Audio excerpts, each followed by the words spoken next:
back in the day, in the early 2010s, there was a genre on the internet where people came together and told some scary stories.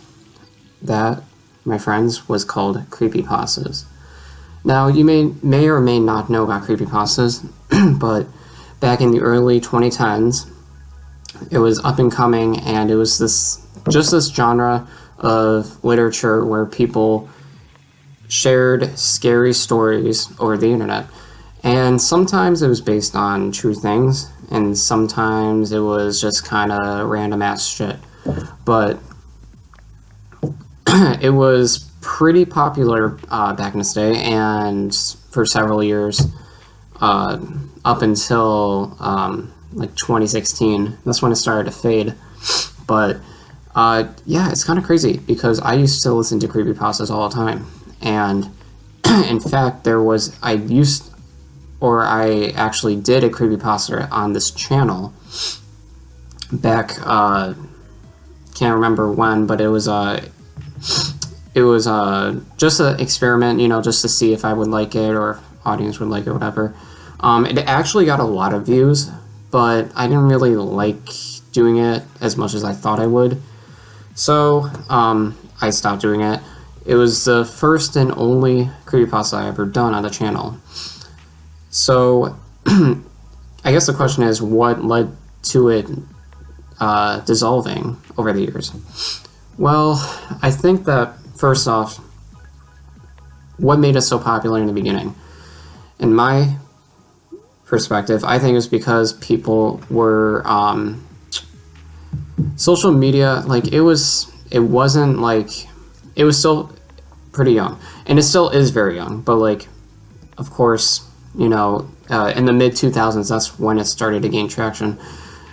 But in the beginning, like 2010, that's when it started to creepypastas. That's when they started to become more ubiquitous across the internet, and people were catering to it.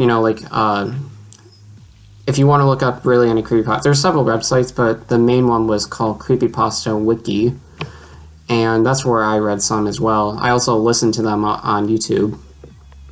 But so because the social media was so new, I feel like there was a curiosity, like, what's going on with all these other things in the world. And like when people like say things over the internet and they provide proof, or like it's meant to be shared as a scary story, the original premise was like, oh, well, is this true or is it fake? And sometimes creepypastas were so convincing that people thought they actually were true.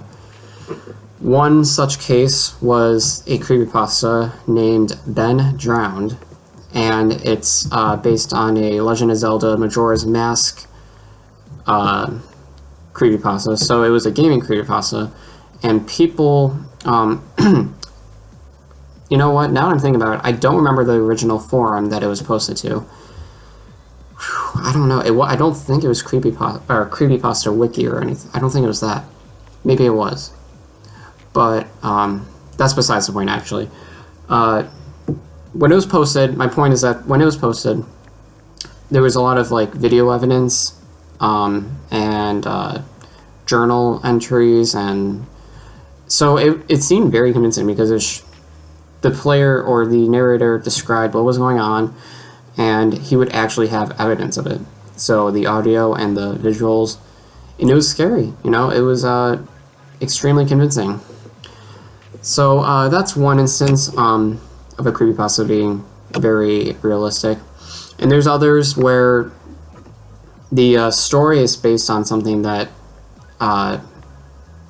is an urban legend, and some of them are just blatantly, just kind of out there, and you can tell that it's not true. So it started to take a dive actually right around the time where I graduated, or when I stopped doing YouTube for a couple years. I stopped listening to creepypastas around the same time as well. So I think the reason for that was the fact that it was kind of a been there, done that mentality, and people just got bored of it, and it started to become like a cliche. There's a lot of cliches out there for creepypasta writers, but it started to become a cliche, and people just saw right through it, and it didn't give them the same excitement as it did originally. So they just stopped watching it. It just faded, but it is a treasure of the internet, in my opinion. I used to watch it all the time, or I used to listen to it, and I also read them online a lot. And it was awesome, it was actually creepy. There were some, but there were also some stories that were actually really good. So, to wrap up real quick, I think that the downfall was the fact that it just lost momentum because other things were gaining popularity. Gaming was gaining popularity. Well, maybe that's not why it stopped. It took a dive. I think mainly the reason why it took a dive was just the fact that it was overdone. There's saturation with the creepypasta itself, so people just got sick of it, maybe. But yeah, so I think if you want to look it up, I think creepypasta wiki is still up.